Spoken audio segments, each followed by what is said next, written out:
বাসাতে আমরা দই বানানোর চেষ্টা করেছিলাম এবং আমরা সফল হয়েছি। 4 লিটার গরুর দুধ জ্বালিয়ে 1.5 লিটার করে তার সাথে গুঁড়ো দুধ একটু মিশিয়ে আমরা খুব চমৎকার কালারফুল মিষ্টি দই করেছি। নিশ্চয়ই আপনারা দেখতে পাচ্ছেন দারুণ কালার এসেছে এবং একেবারে জমে ক্ষীর হয়ে গেছে।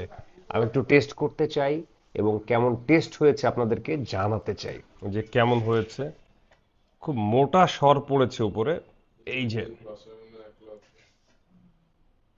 সেই চমৎকার একটা কালার এসেছে, দারুণ। একটু টেস্ট করে দেখি কেমন হয়েছে। মানে কালারটা দেখি খুব লোভনীয় লাগছে। আশা করি টেস্টও ঠিক সেরকম হবে। বিসমিল্লাহ।